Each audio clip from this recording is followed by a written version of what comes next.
They say the Appalachian mountains hold secrets that were never meant to be uncovered.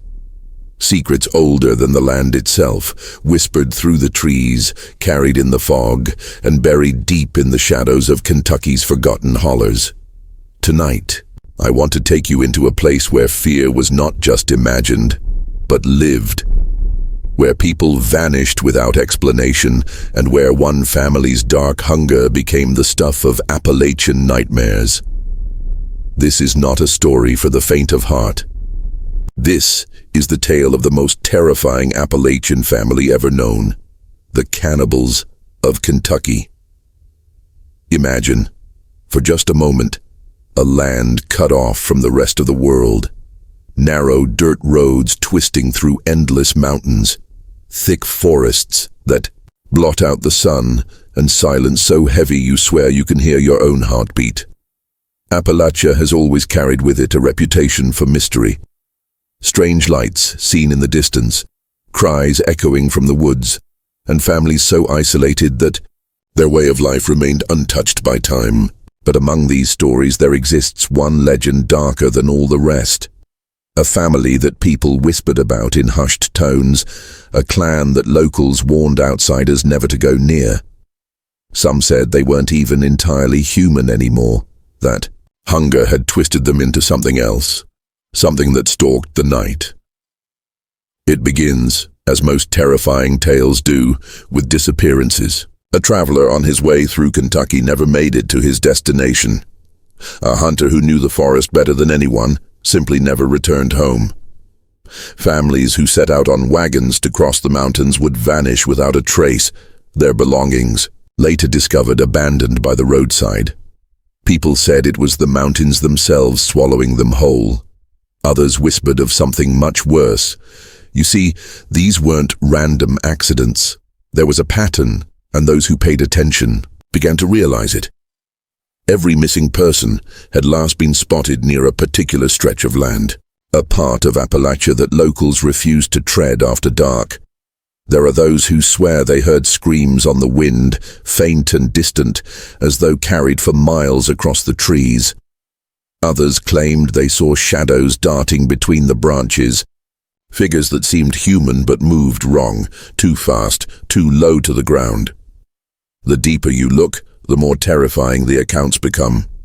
Some say that travelers stumbled upon a farmhouse deep in the Kentucky woods, smoke curling from its chimney, the faint smell of meat roasting on the fire. Hungry and lost, they would approach it, hoping for shelter. But those who entered were rarely seen again. The family who lived there were not like other people. Isolated for generations, they had become a law unto themselves. Some believed their bloodline had been cursed, that inbreeding and madness had warped them beyond recognition. Others insisted they had chosen their path willingly, driven by a hunger no ordinary meal could satisfy. The truth, if we dare to face it, is far more chilling. They were cannibals, living in the very heart of Kentucky, hiding in plain sight within the vastness of Appalachia. Now, you might ask yourself, how could a family like this survive undetected for so long?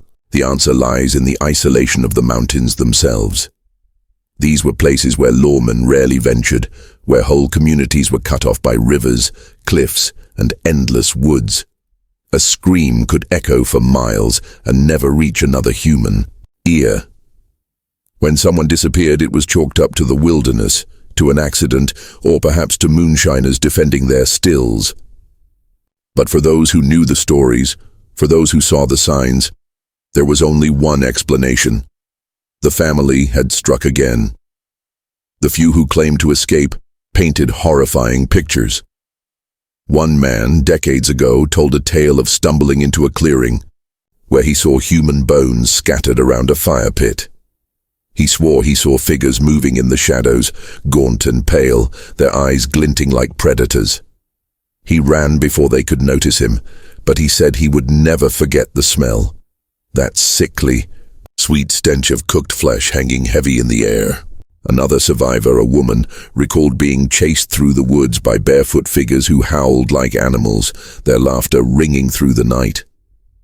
She never saw their faces clearly, but she swore they were speaking, muttering words she could not understand as they closed in on her. Only by sheer luck did she make it out alive. And yet, despite these accounts, the family was never captured, never brought to justice. Because who would go looking for them?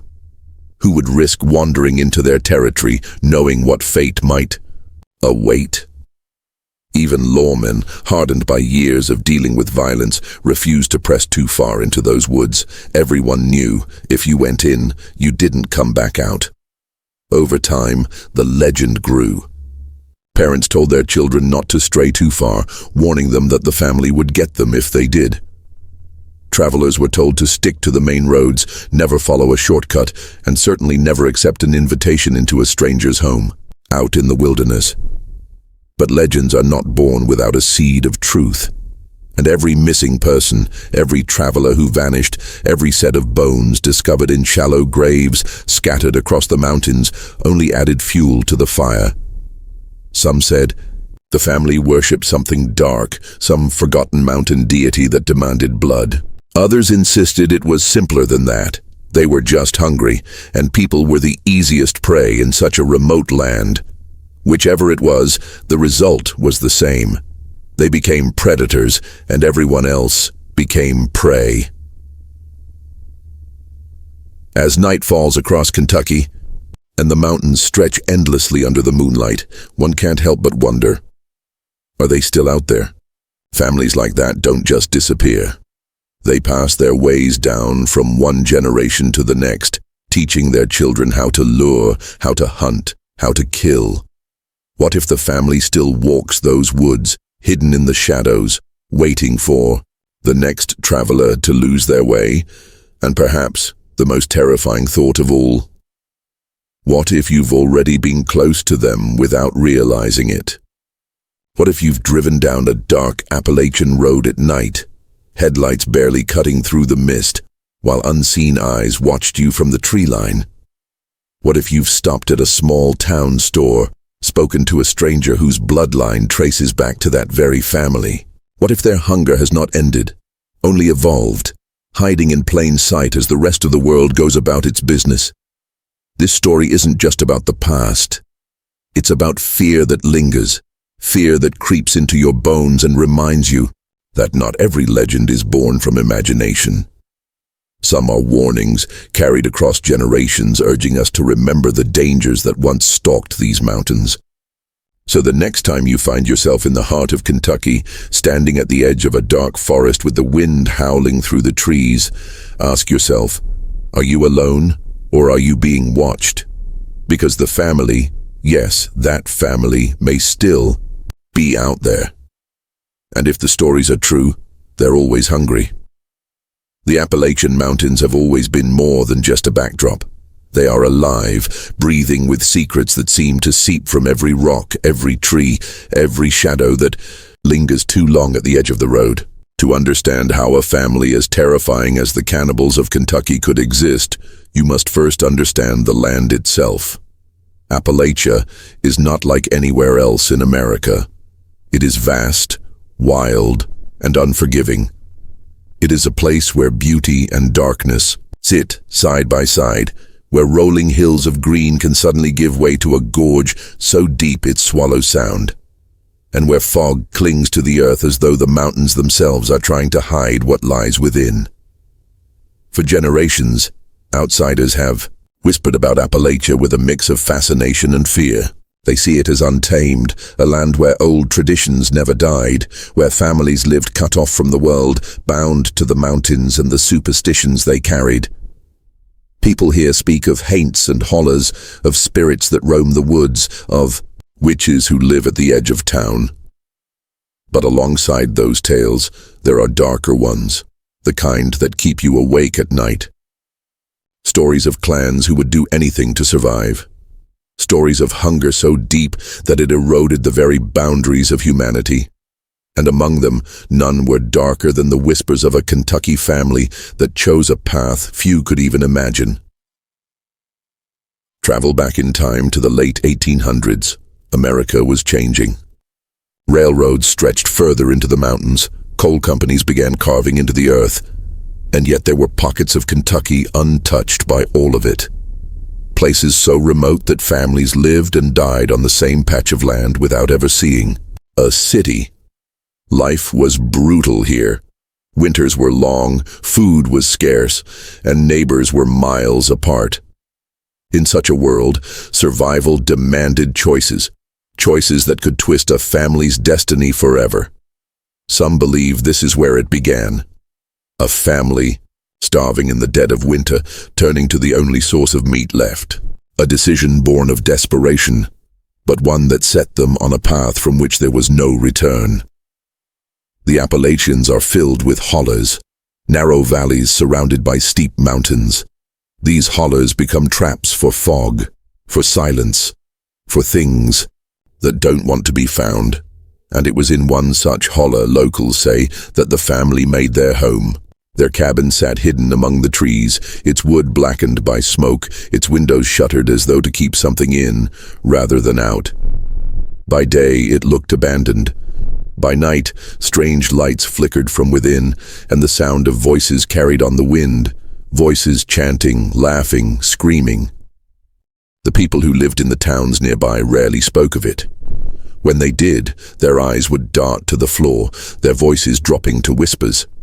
They called them the Hollow Clan, though others gave them no name at all, as if speaking it aloud would draw their attention. These were not just poor mountain folk trying to scrape by. They were something else, something twisted. Rumors said their skin was pale as ash, their eyes sunken and black, their teeth jagged and stained. Children were warned never to wander near the holler, not even in daylight. Strangers who asked questions were met with cold stares and quick goodbyes. The land itself seemed cursed, as if the trees bent away from it, and even animals refused to linger too close. It is said that hunger changes a person. But what happens when hunger becomes tradition? When it is passed down like an heirloom, etched into the very identity of a family? That is what made the Cannibals of Kentucky so terrifying. It was not a single act of desperation. It was a way of life. Travelers who went missing fed their fires. Their bones littered the forest floor, gnawed and cracked open for marrow. The family did not just survive off their victims, they celebrated them. Some locals claim to have heard drums echoing through the mountains at night, a rhythm that carried with it screams and laughter. They said the family held feasts, grotesque gatherings where flesh was roasted over open flames, while children clapped their hands and sang songs no outsider could ever understand. One of the most chilling accounts came from a trapper who claimed he stumbled too close to the holler one evening.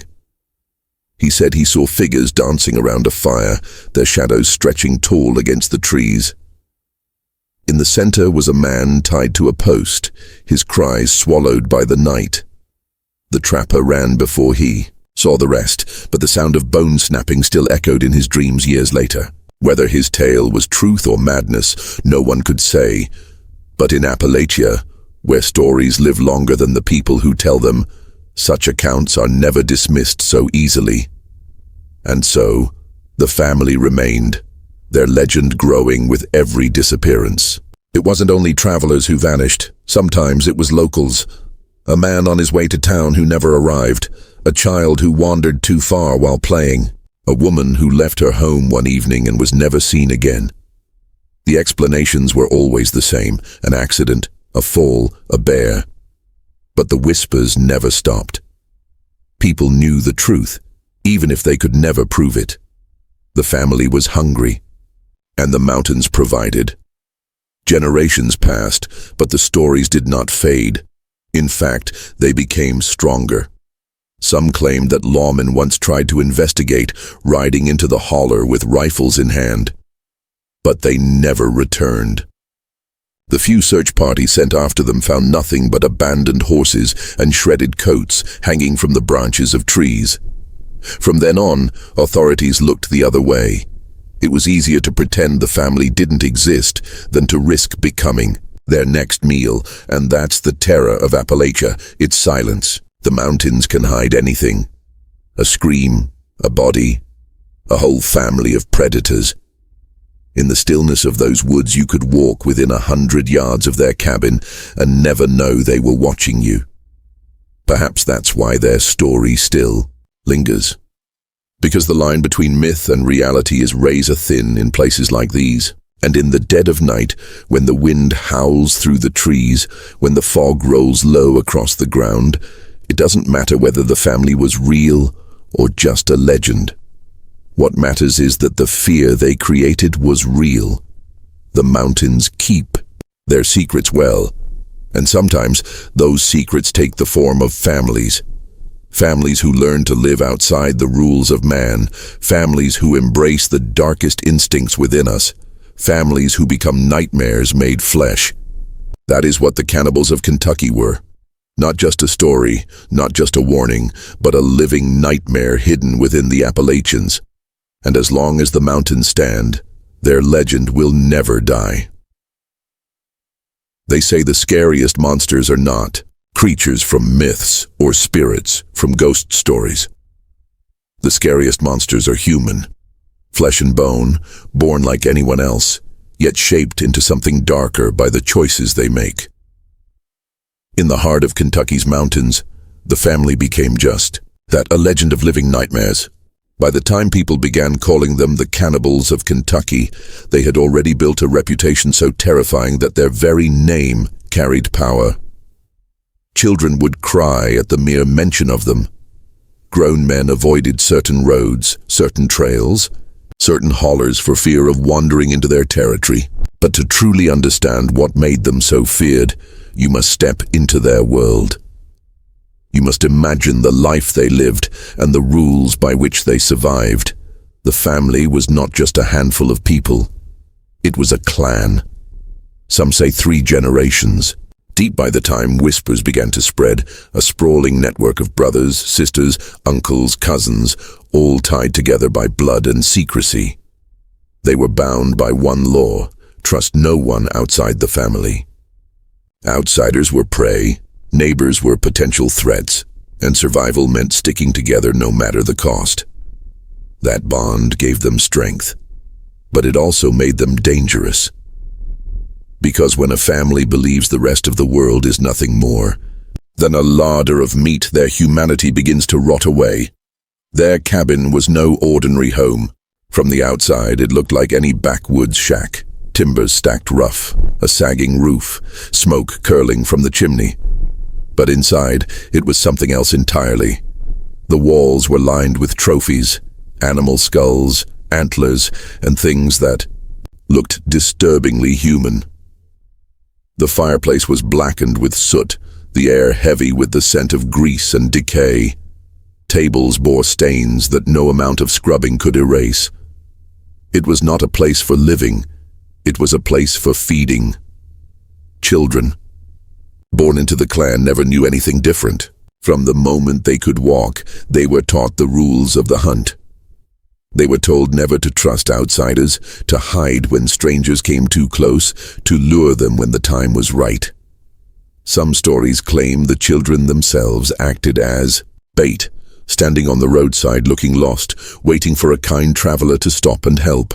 And when they did, the rest of the family would emerge from the trees, silent and swift, dragging the victim into the woods, where screams would be swallowed by the mountains.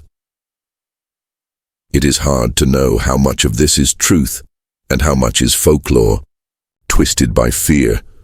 But those who escaped, those few who lived to tell, left accounts that line up in terrifying detail.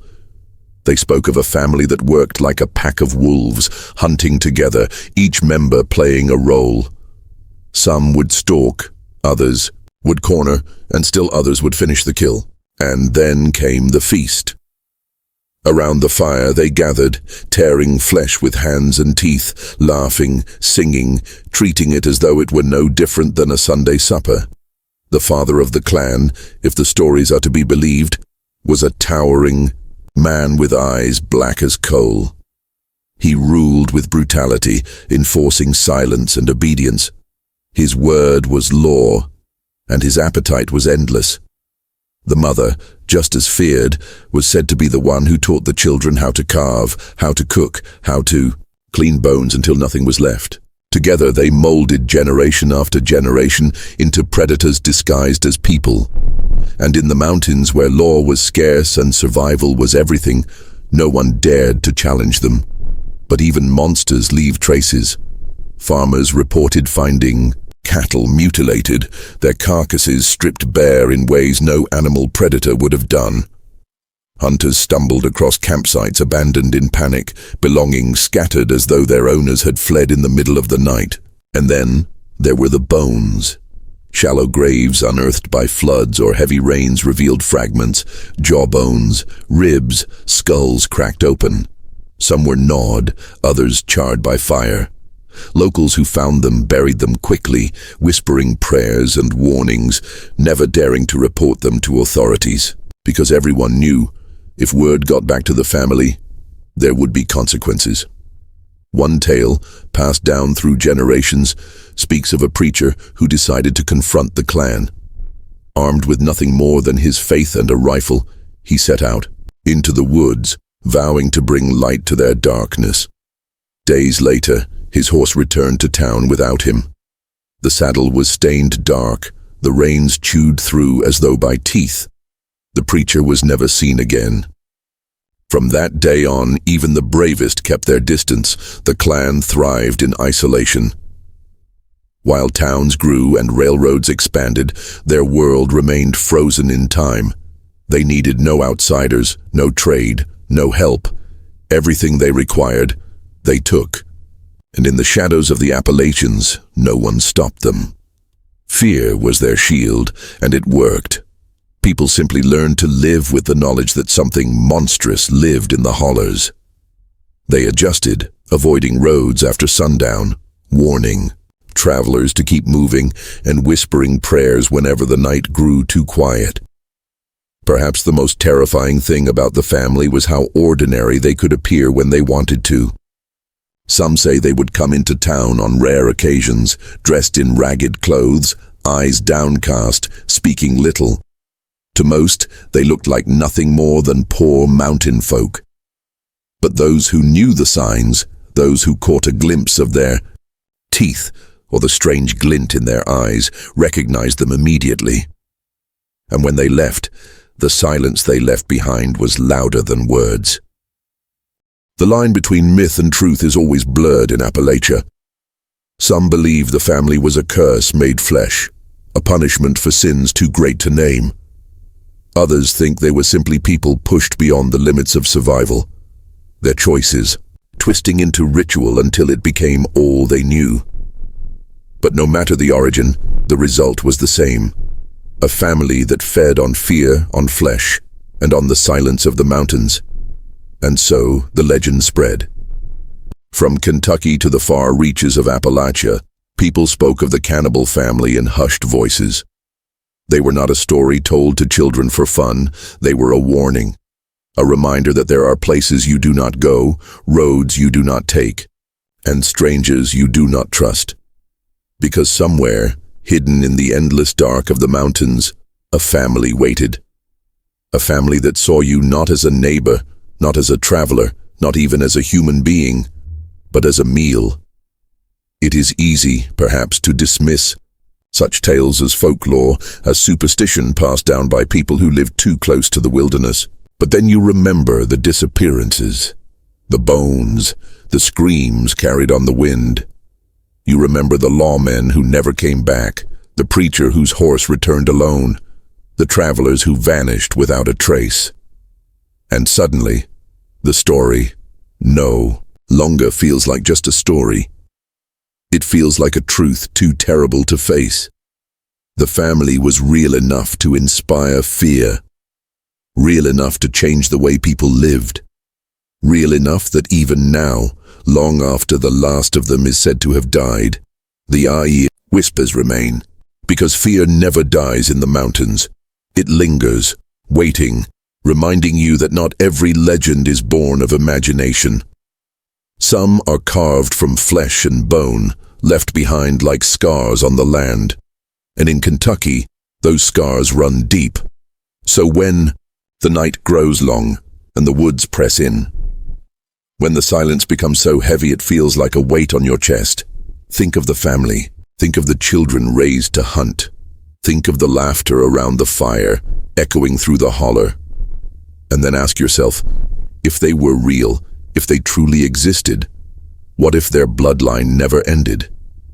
What if even now, hidden somewhere, in those endless mountains, descendants of the family still wait, hungry, watching, ready? In the Appalachian mountains, stories travel faster than the wind. They move from one porch to another, whispered over dim lanterns, passed down like warnings carried in blood. The Cannibals of Kentucky became one of those stories, but with a difference.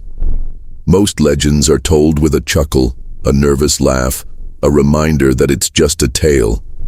But this one was told in whispers, with eyes shifting toward the trees, as if speaking their name too loudly would summon them from the dark. And in those whispers were stories, countless stories, each more terrifying than the last. Travelers who dared cross the mountains began to speak of strange encounters. One merchant claimed that on his way home, his wagon wheel snapped on a lonely road. While struggling to fix it, he noticed movement in the tree line. At first he thought it was just animals, maybe wolves. But then he saw eyes. Too many, too wide, gleaming with hunger. He abandoned his wagon and ran through the woods, tripping, clawing his way until he stumbled into the nearest town. When the townsfolk found the wagon days later, the goods were untouched, but the ground around it was littered with footprints, bare, human, and small, like those of children. Another tale tells of a young couple who went missing on their way to visit family. Their horse was later discovered grazing near a creek, its saddle torn and its reins snapped. Days later, hunters stumbled upon scraps of fabric deep in the woods, tangled in brambles. They swore they heard laughter echoing through the holler, laughter that sounded like children, but carried something cruel within it. The hunters never went back. Then there were the nights when strange sounds filled the valleys. Screams carried on the wind, sudden and sharp, followed by silence so deep it made the air feel heavy. Those who lived close enough to hear them would bar their doors, douse their lamps, and pray the family wouldn't come closer. They said the cries were not just of pain, but of celebration, as if each scream was part of some twisted ritual. But perhaps the most chilling accounts came from those who claimed to have seen the family up close. One man, a drifter moving through Kentucky, told of stumbling upon a cabin hidden in a hollow. Desperate for shelter from a storm, he approached, drawn by the flickering glow of firelight inside. The door creaked open before he could knock, and what he saw froze him in place. A long table stretched across the room, covered in bones, some animal, some unmistakably human. Around it sat figures, gaunt, pale, their eyes sunken yet sharp, their mouths twisted into something between a grin and a snarl. The man swore they did not speak, but hissed, like snakes tasting the air. He fled into the night, the rain lashing against his face, the sound of bare feet pounding the ground behind him. Somehow, he escaped, but he never set foot in Kentucky again. Others weren't so lucky. There are stories of travelers found in shallow graves, their bodies stripped of flesh, their bones scattered like refuse. Locals knew better than to investigate. They buried what they found quickly and quietly, whispering prayers for souls they could not name. Authorities, when informed, dismissed it as wild animals, accidents, or the work of outlaws. But the people who lived there knew better. Animals don't cook their prey, outlaws don't vanish into thin air, and accidents don't leave teeth marks. It wasn't just outsiders who feared them. Even among the mountain folk, the family's presence shaped the way people lived. Parents warned their children never to wander too far, telling them that if they did, the family would take them. Some even swore the clan had taken children before, snatching them from porches, from yards, from their very beds.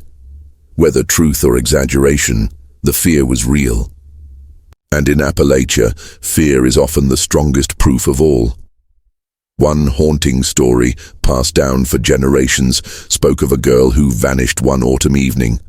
Her family searched the woods for days, calling her name, leaving food on stumps in hopes she would find her way back. Weeks later, a hunter claimed he saw her, or what was left of her.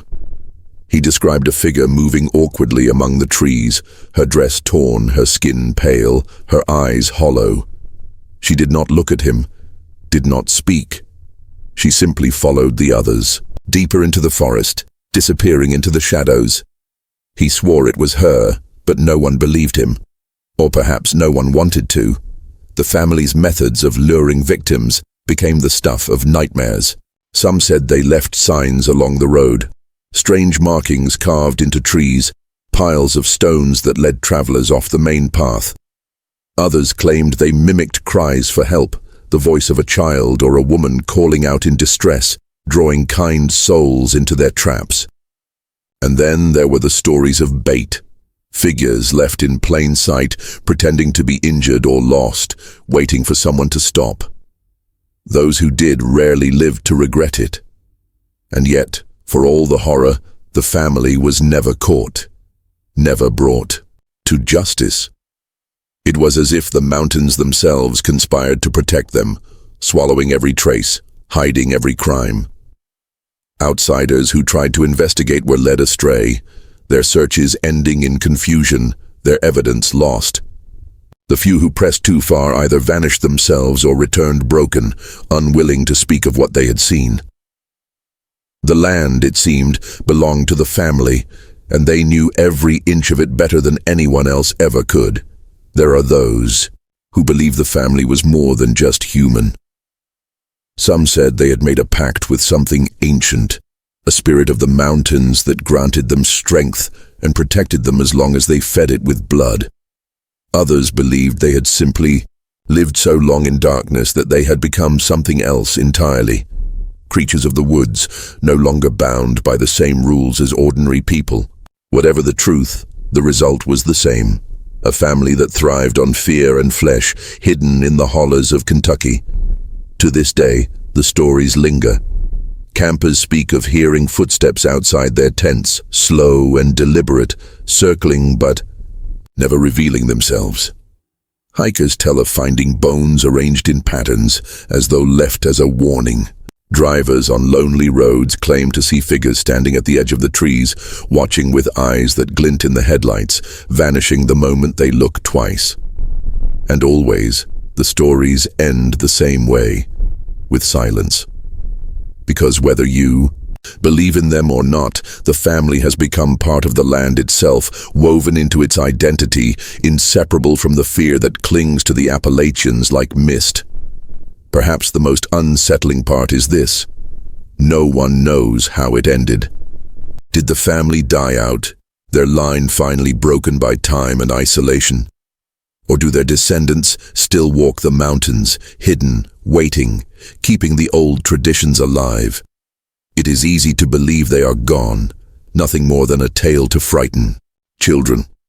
But the mountains keep their secrets well, and the shadows are deep.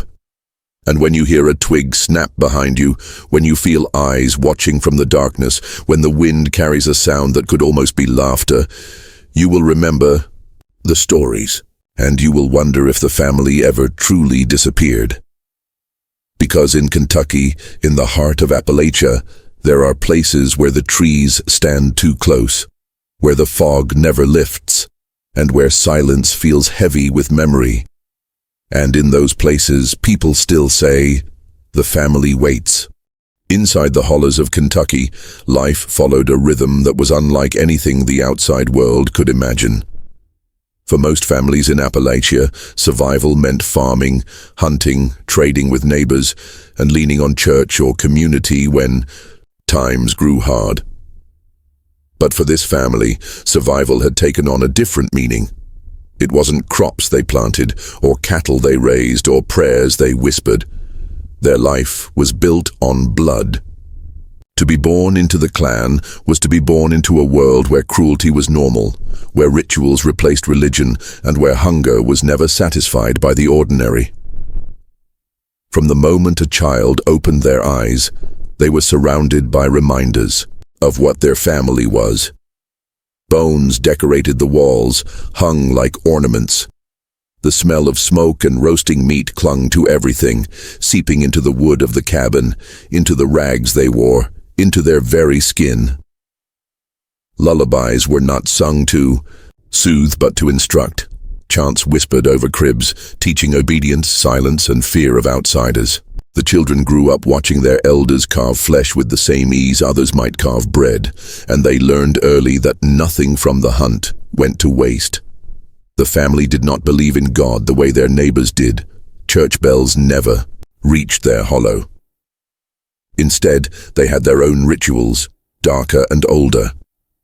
Around fires that blazed through the night, they would gather in a circle, their faces lit by orange flames and their eyes gleaming like predators. Songs would rise, but not hymns, harsh, guttural sounds that echoed off the mountains, carrying through the valleys like warnings. At the center of these gatherings was always a feast.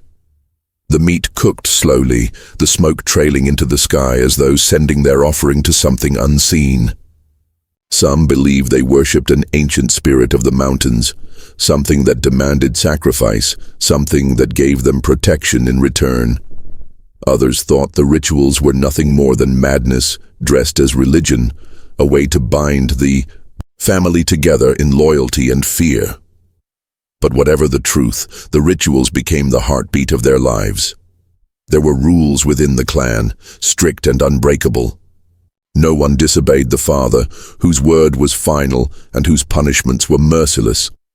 If a child hesitated, if someone questioned the hunt, they faced the same fate as their prey. Fear was as important as loyalty. The mother enforced silence. Outsiders were never to be spoken of. Victims were never to be pitied. To show weakness was to bring shame, and shame was not tolerated. Every member of the family played a role, from the smallest child to the eldest elder, each a cog in the machine of their brutal existence. It was said that their meals were not just about sustenance, but about memory.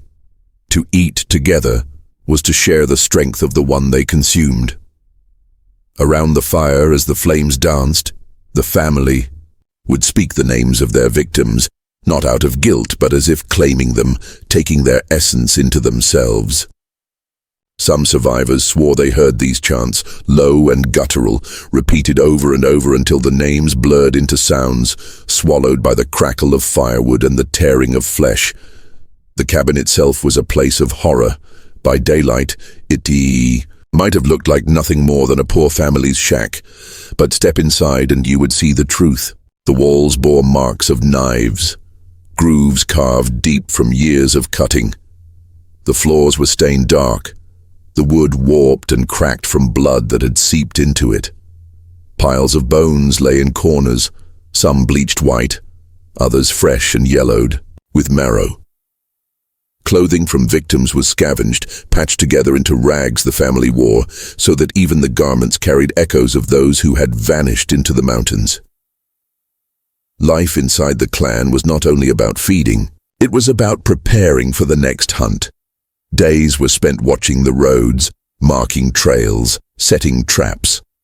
Children were trained in silence, taught to move through the forest without breaking a twig, to mimic the sounds of birds or the cry of a lost child, to lure strangers closer. They became hunters before they ever knew what it meant to be human. Play for them was stalking, pouncing, rehearsing the kill. And when the time came to join the feast, hesitation was not allowed. To refuse was to die. Some stories describe the way the family celebrated a successful kill. After the victim was brought down, they were dragged to the cabin or, if the night was clear, to a pit dug in the earth, where fires would blaze and the ritual would begin. The clan would paint their faces with ash, smear their hands with blood, and chant until the night itself seemed to shiver. The victim's body would be divided with precision, each piece given to a different member, as though each had a claim to it. Children were given the choice cuts, not out of kindness, but to ensure they learned early the taste of what kept them alive. And as the fire burned low, the family would laugh, not the laughter of joy but of release, a sound sharp and broken, echoing into the trees like the howls of wolves.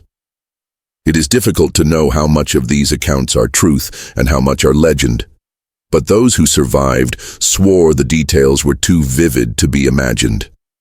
One man, half mad when he was found, claimed he had been held captive by the family for 3 days. He described being tied to a post while the children poked at him with sticks, their faces expressionless, their eyes wide as though studying an animal. He said the elders spoke in hushed tones, debating whether to end him quickly or to prolong the suffering. He escaped only because a storm broke out, lightning splitting a tree near the cabin, distracting them long enough for him to flee into the woods. His story was dismissed by some, but the scars on his wrists told a different tale. Perhaps the most haunting part of their life was how ordinary it could seem from the outside. On rare occasions they appeared in nearby towns. They would come quietly, trading pelts or stolen goods, their eyes never lifting from the ground. To anyone else, they were just another poor mountain family. But those who looked closer noticed the strangeness. The way the children stared without blinking, the smell of smoke and grease that clung to their clothes, the faint scars on their arms and hands. When they left, townsfolk would exhale in relief, as though a storm had passed. Inside the clan, stories say, there was no kindness, no love in the way most families know it. Affection was shown through obedience, through loyalty, through silence. To betray the family was to invite death, and those who did never lasted long. But what is most disturbing is that to them, this life was normal. Children who grew up in that cabin knew no other world. They believed all families hunted the way they did, feasted the way they did, lived by the same rules of blood and bone. To them, the outside world was strange, weak, and dangerous. And so, generation after generation, the cycle continued. As years passed, the family's rituals became legend, their way of life whispered across Appalachia like a curse. But inside the holler, behind the walls of their cabin, life went on as it always had. Fires burned, bones cracked, songs rose into the night. And every scream that echoed through the mountains became another chapter in their story, another reminder that while others prayed to survive, the family thrived on fear and flesh. And perhaps that is the most terrifying truth of all. For them, there was no horror, no sin, no line between right and wrong. There was only life as they knew it. A life built on blood, a life passed down, a life that made them more than a family. It made them predators. And in the silence of Kentucky's mountains, predators always find prey. The mountains of Kentucky have always been a place where stories survive longer than the people who tell them. But among all the whispers of the clan, nothing chills the blood more than the rare accounts of those who claimed they escaped. Survivors were few, so few that some doubted their sanity, dismissing their words as the ramblings of broken minds. Yet when you hear their voices, trembling as they recall what they saw, you begin to realize that madness may not be an explanation at all. It may be evidence that the clan was real, and that their horrors left scars far deeper than flesh. One of the earliest stories comes from a young woman who vanished on her way to visit family in a nearby town. Days later, she stumbled back into civilization, barefoot, her clothes torn, her skin scratched raw by branches and rocks.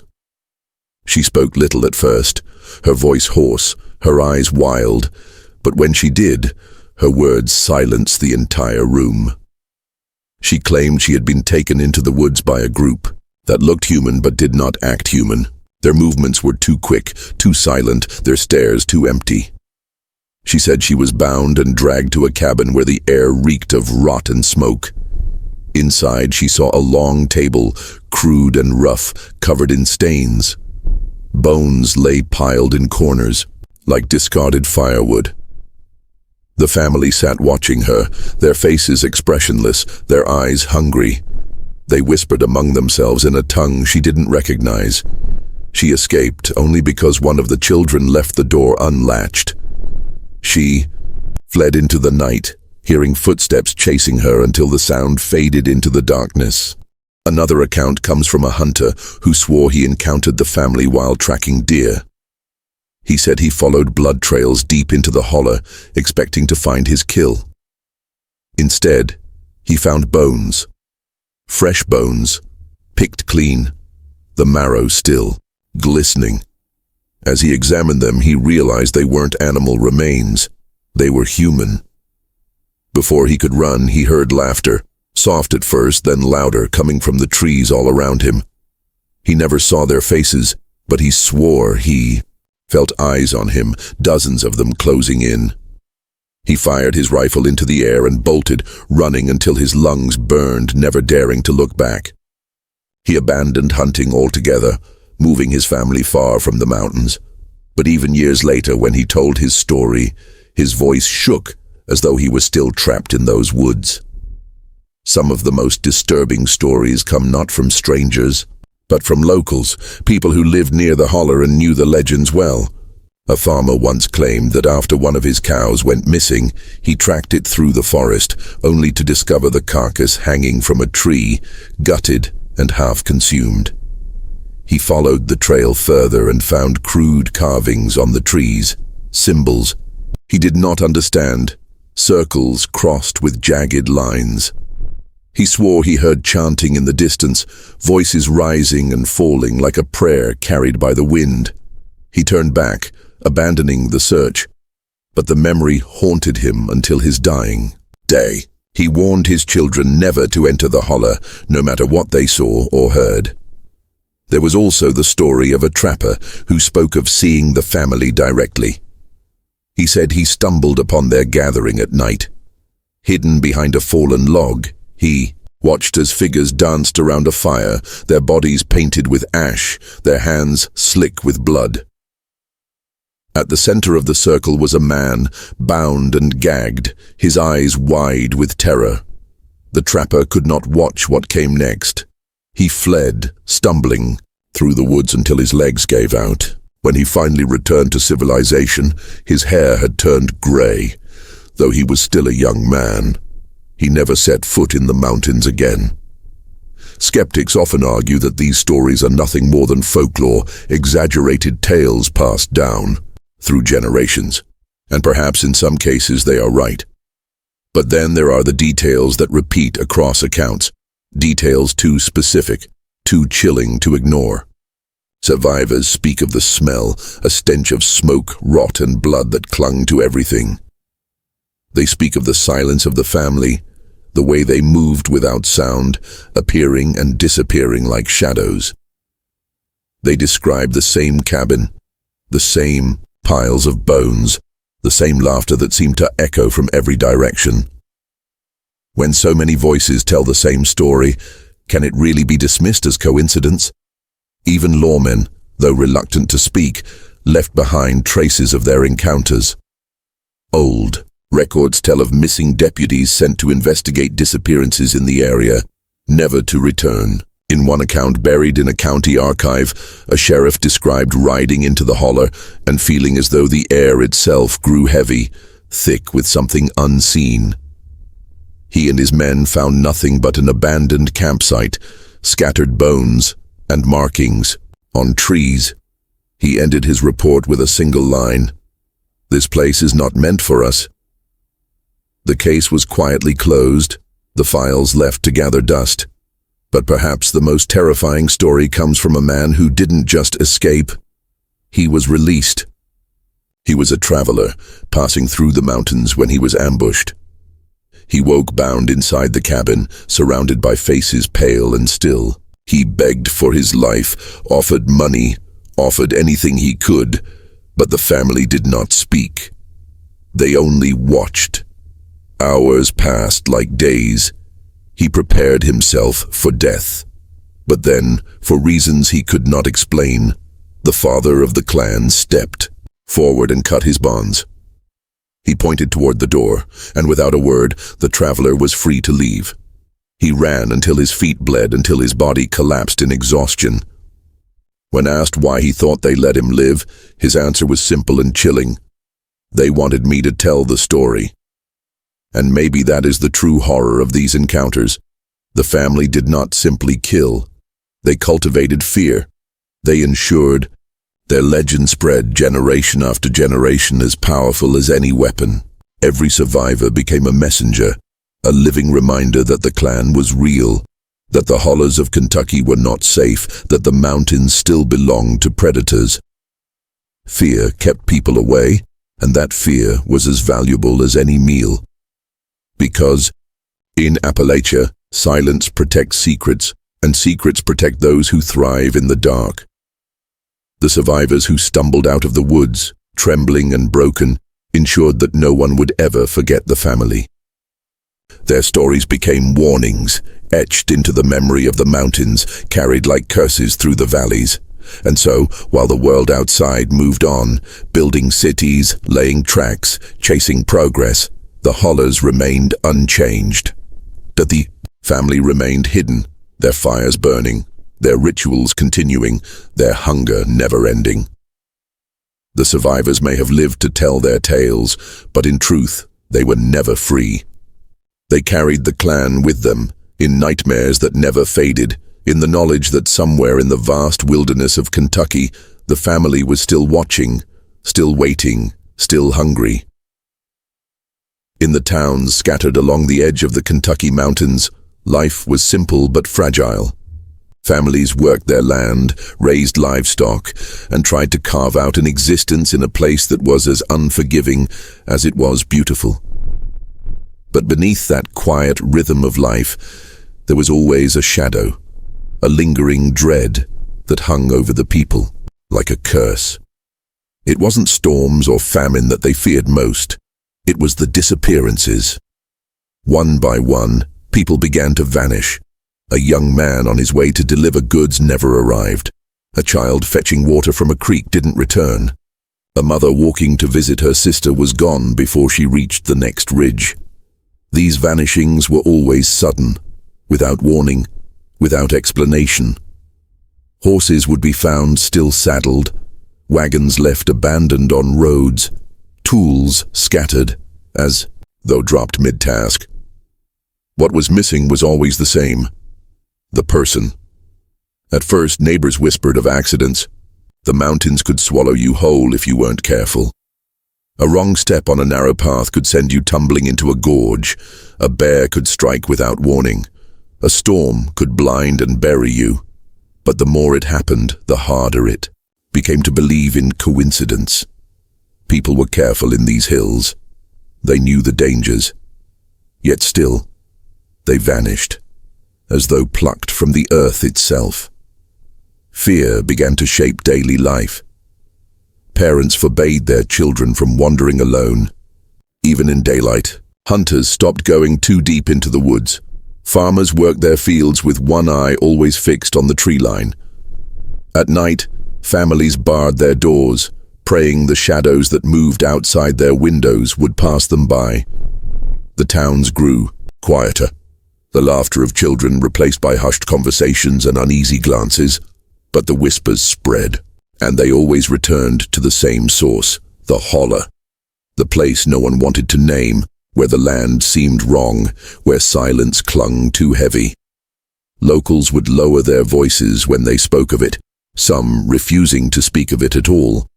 Everyone knew someone who had gone missing, and everyone knew the stories that followed, the stories of the family.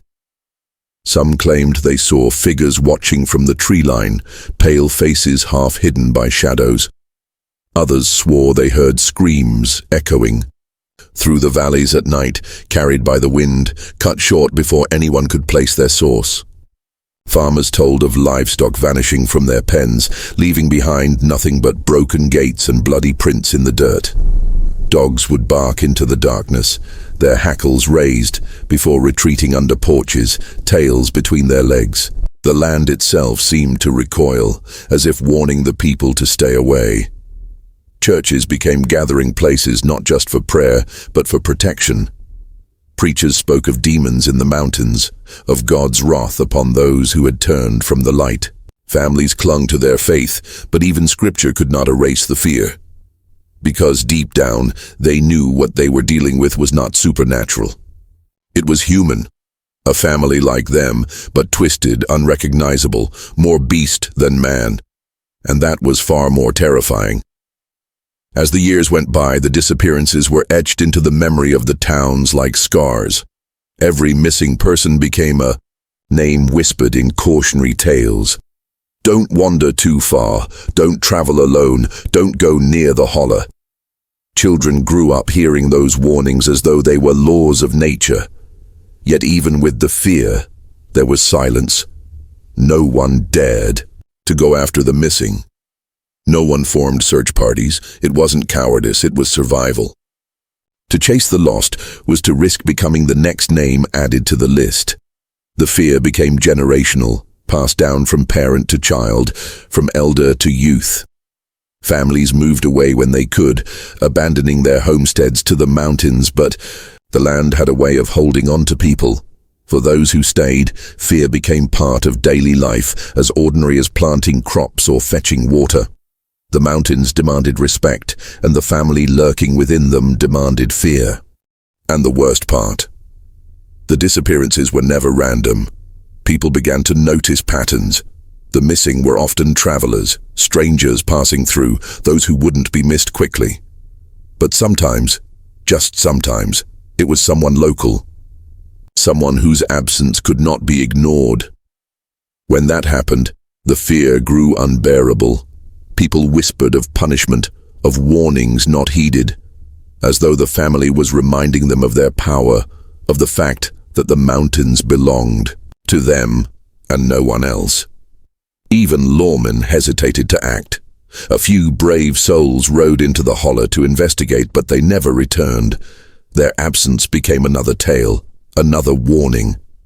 The townsfolk learned to live with their fear, to bury their questions. It was safer to say nothing, to pretend the family did not exist, than to risk drawing their attention. In time, the disappearances became part of the landscape itself, as much a part of Appalachia as the fog and the trees and the rivers that carved through stone. Outsiders called it superstition. Folklore meant to scare children, but the people who lived there knew better. They carried the memory of those who never came home. They remembered the screams, the faces glimpsed in the dark, the feeling of being watched when walking alone. And they knew the truth, that somewhere, in the silence of Kentucky's mountains, a family was hunting. The mountains are vast. They can hide anything. A body, a secret, a family of predators. And for generations they hid the darkest secret of all. The Cannibals of Kentucky. There comes a point in every story where fear becomes unbearable, where silence can no longer protect you, and where people decide they must act, no matter the risk. For the small communities living along the edge of Kentucky's haunted hollers, that moment came after too many names had vanished, too many families torn apart. The whispers about the clan were no longer just background noise.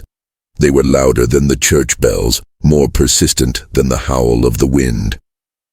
People began to ask the question no one wanted to. What if we fight back? At first, the talk was timid, passed in hushed conversations between neighbors, muttered in the corners of general stores or outside the church steps. They spoke of banding together, of riding into the holler with torches and rifles, of finally putting an end to the terror that had stalked their families for generations. But as quickly as the talk began, doubt followed. Who among them would be brave enough to lead? Who would risk being the first to step into the clan's domain? Because everyone knew, the mountains protected the family. The holler was their hunting ground, and anyone who entered did not come back. Still, desperation can ignite courage where none exists. The first real attempt came when three brothers, strong men from a farming family, set out one morning with rifles slung across their backs.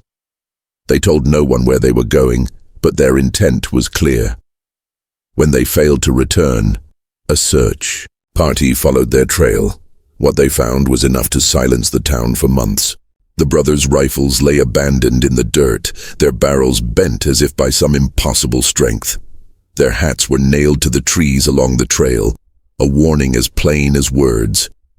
But the brothers themselves were gone. No bodies, no blood, only silence. The message was clear. The family did not fear retaliation. They welcomed it. Years later, a sheriff, tired of hearing the cries of grieving families, gathered a small posse. He promised that law and order would finally pierce the darkness of the mountains. Armed with lanterns, they marched into the holler at dusk, their voices loud, their confidence brittle. For 2 days, they did not return. On the third, a horse stumbled back into town. Its saddle was torn, its hide slashed, its eyes wild with terror. The men who rode into the holler were never seen again, and their disappearance confirmed what many already believed. Law meant nothing here. The mountains answered to no badge, no authority. But the people were stubborn. Fear may control, but it also festers into anger. Some tried fire. Under the cover of night, a group of men crept into the woods and set a blaze along the edge of the holler, hoping to smoke the family out, to starve them of their sanctuary. The fire raged, lighting the sky in red and orange, devouring acres of forest. For a moment it seemed the plan might succeed. But when dawn came and the men returned to see what they had done, they found something chilling. The fire had died at the holler's edge, as though the flames themselves refused to cross into that cursed land. And there, carved into the blackened bark of the trees, were symbols no one recognized. Circles crossed with jagged lines, freshly marked, untouched by ash. The men never tried again. Another time, a group of miners, rough and fearless from years of dangerous work, decided they would rid themselves of the legend once and for all. They armed themselves with dynamite, planning to collapse the caves and cliffs where the family might hide. They drank for courage, marched for pride, and vanished without a trace. Days later, townsfolk found pieces of dynamite left along the trail. Sticks tied together with rope, their fuses cut clean as though by a blade. The men were never found. Their families never spoke of it again. Every attempt ended the same way, in silence, in disappearance, in failure. And each failure only deepened the clan's hold over the people. The family didn't just survive retaliation, they thrived on it. Every act of defiance seemed to strengthen their legend, making them appear invincible, untouchable, more monster than human. The cruelest part was that the clan never retaliated directly against the townsfolk. They didn't storm into homes or attack crowds. They didn't need to. Their message was more subtle, more effective. They hunted quietly, carefully, always taking just enough to remind people of their presence. Never so much that the towns could unite against them again. It was psychological warfare, and it worked. The more people tried to fight, the stronger the family's shadow grew. Stories say that on some nights after these failed attempts, the family would make their presence known in small but chilling ways. Townsfolk spoke of hearing distant laughter, echoing across the hills, the sound traveling on the wind until it seemed to surround them. Others claimed they woke to find strange carvings on their fences, symbols burned into the wood, or piles of bones left at the edge of their property. They were reminders, gentle, mocking reminders, that the family was watching, always watching, and that the mountains belonged to them. Generations passed, and the desire for retaliation faded into memory. Parents told their children the old stories not to inspire courage, but to instill caution. Don't wander too far, don't travel alone, don't ever go near the holler. The lessons were clear. Survival depended not on fighting back, but on staying silent. The clan had won, not through violence alone, but through the power of fear. And that is perhaps the most chilling truth. The mountains didn't need to hide the family. The people did it themselves. Their silence became the shield that allowed the clan to endure. Their fear the soil in which the legend grew.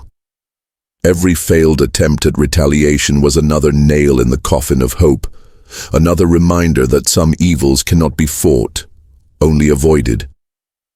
The family was more than just a group of cannibals living in the mountains. They were a presence, a curse woven into the very fabric of Kentucky's hollers.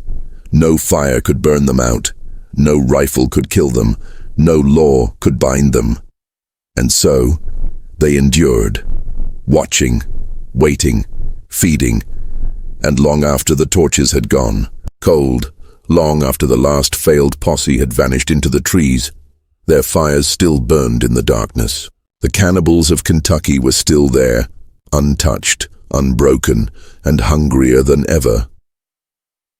They say fear is contagious, like a sickness that spreads from one voice to another, passed along in whispers until it becomes something far bigger than where it began. That's exactly what happened with the story of the Cannibals of Kentucky. At first, it was just a local nightmare, something only the families living along the edge of the Appalachians would talk about. But fear never stays put. Fear has legs. Fear travels. It started with travelers, the drifters and peddlers who moved between the small mountain towns, carrying goods, gossip, and warnings. A stranger would spend one night in a cabin, sitting by the fire as the locals told him never to go near the holler, never to wander alone after dark. He would laugh nervously, thank them for their advice, and then days later he'd be in another town, repeating the same chilling warnings. By the time those stories reached places far from Kentucky, they had already grown, changed, taken on new life. Some versions told of an inbred clan, deformed and savage, living like beasts in the caves. Others spoke of a cursed bloodline, descendants of men who had once made a pact with something darker than God. In some towns, the family were described not as humans at all, but as shadow creatures with glowing eyes and teeth sharpened into points. The details shifted, but one thing always remained the same. If you strayed too close to the mountains, you wouldn't come back. By the mid-1800s, when folktales and campfire stories were as common as prayers, the Cannibals of Kentucky had become a traveling legend. Loggers passing through the region would tell their wives and children about the haunted hills. Railroad men would swap stories at night about the family that hunted the woods. Soldiers marching during the Civil War wrote letters warning each other not to stray too far from campfires. The hollers were feared even by men who had seen battlefields drenched in blood. The story moved in waves, shaping itself to fit whatever fears already lived in the hearts of those who heard it. In small farming towns, it became a cautionary tale for children. Don't wander into the forest, or the cannibal family will find you. In cities, it became a grotesque rumor, told in saloons and bars. Some say there are monsters in the Appalachian mountains who eat human flesh. Among the deeply religious, it became proof of sin and damnation. There are people so far gone, so cursed that they live only to devour the innocent. Newspapers occasionally caught wind of disappearances in the Kentucky hills. They didn't always name the family directly, but the hints were there, reports of travelers who vanished, of hunters who never returned, of strange bones unearthed along lonely trails. To the average reader, these were just headlines, curiosities. But to those who already knew the whispers, they were confirmation, proof that the legend wasn't just a story. The farther the tale spread, the darker it grew. Some said the family numbered in the dozens, with children born only to carry on the hunger of their parents. Others claimed they had lived in those hills for centuries, perhaps since the earliest settlers, feeding on anyone foolish enough to cross their path. The line between truth and imagination blurred until no one could say what was real. And that was exactly what made the story so powerful. What gave the legend its staying power wasn't just the horror of cannibalism. It was the idea of isolation, of a family living apart from the world, free from its laws, answerable to nothing but their own hunger. In an age when most people struggled for survival, the thought that someone out there thrived by hunting humans was unbearable, but also unforgettable. Folklorists began to take notice, writing down versions of the story as they traveled through the region. They compared it to other tales of wild men, witches, and monsters that haunted rural America. But there was something different about the Cannibals of Kentucky. Their story wasn't just a metaphor. Too many people had gone missing. Too many strange signs had been found. Too many families whispered warnings with tears in their eyes. It was more than folklore. It was a living nightmare. By the 20th century, as roads and railways brought outsiders deeper into Appalachia, the legend only grew. Campfire storytellers relished in retelling it, adding new details, faces seen in the tree line, guttural laughter in the night, bones scattered along riverbanks. Horror magazines in the early 1900s occasionally printed twisted versions of the tale, stripping away the names but keeping the terror intact. Even Hollywood would later draw on whispers of the Appalachian cannibal clans to create its monsters, though the real story was always darker, always stranger. And yet the family themselves never appeared in photographs, never left behind more than the faintest traces. That was the most maddening part. For every story there was almost no proof. For every whispered name there was no written record. To skeptics, that was evidence the whole thing was nothing more than a mountain myth. But to believers, it was the strongest proof of all. Because how else could such a terrifying story survive for so long if it weren't true? The Cannibals of Kentucky became more than just a story. They became a symbol.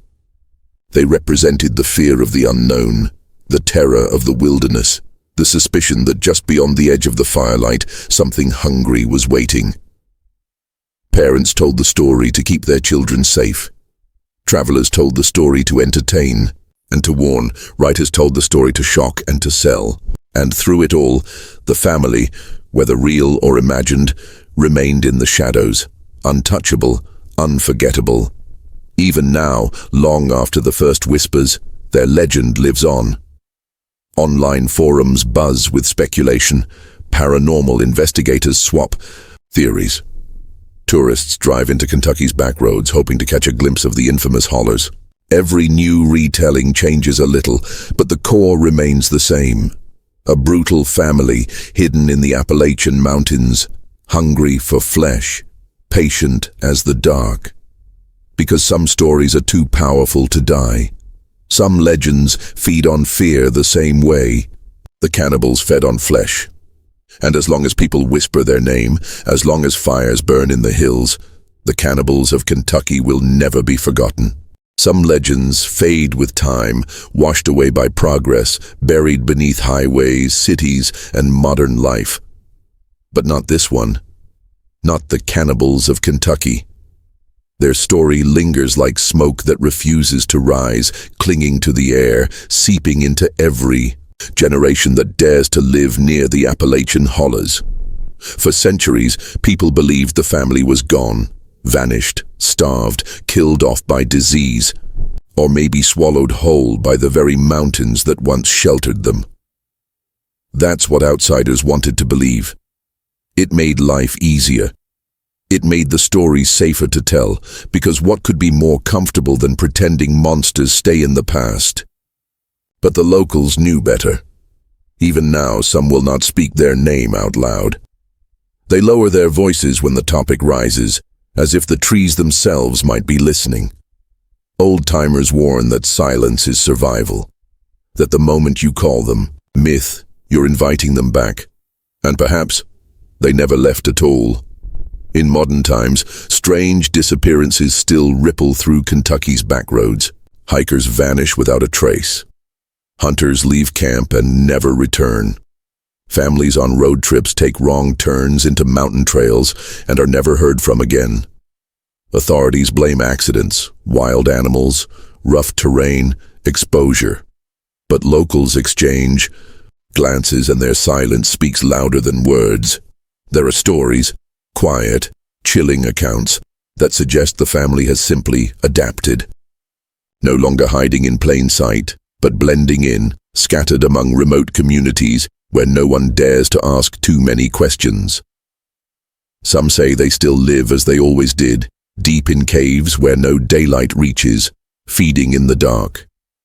Others believe they've moved closer to civilization, using highways to hunt, choosing victims from rest stops and lonely gas stations along the mountain routes. And then, there are the stories too disturbing to ignore. A camper stumbling upon a fire in the woods, its flames surrounded by figures crouched low to the ground, the smell of blood, the sound of something wet tearing apart. He fled, never looking back, but when he reached safety, his hair had gone gray. Or the trucker who swore he saw a woman on the roadside waving for help late at night. When he stopped, she ran, faster than any human should be able to, back into the trees where dozens of pale eyes reflected his headlights. Of course, skeptics dismiss these as myths, hallucinations, or the products of overactive imaginations. But that's the thing about legends, they don't need proof to survive.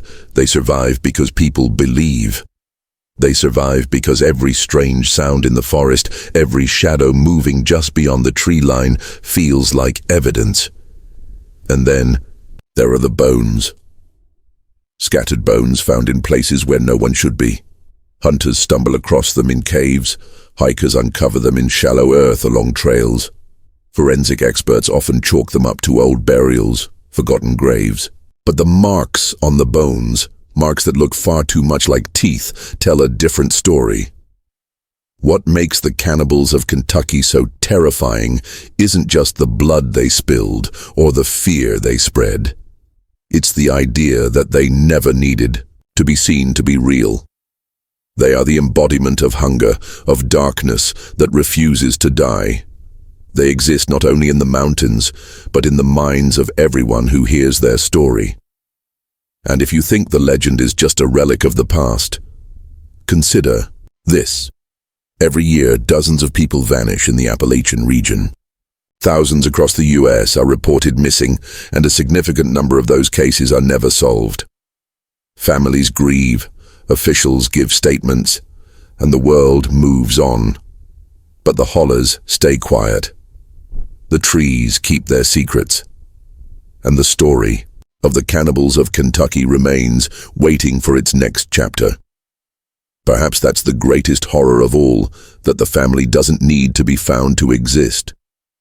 Maybe they are still out there, feeding when hunger strikes, watching from the shadows, patient as ever.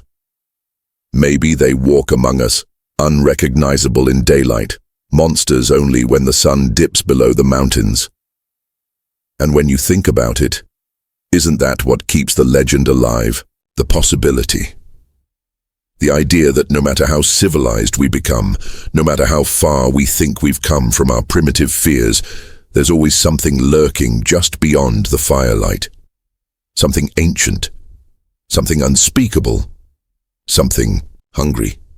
So the next time you drive through Kentucky's back roads at night, when the trees press in close and the headlights barely cut through the darkness, remember the whispers. If you see someone standing on the roadside, do not stop. If you hear laughter echoing through the woods, do not follow it. If you feel like you're being watched, trust your instincts. You probably are, because legends don't die. And hunger never sleeps. The cannibals of Kentucky are still out there, somewhere in the darkness, waiting, and maybe they've been waiting for you.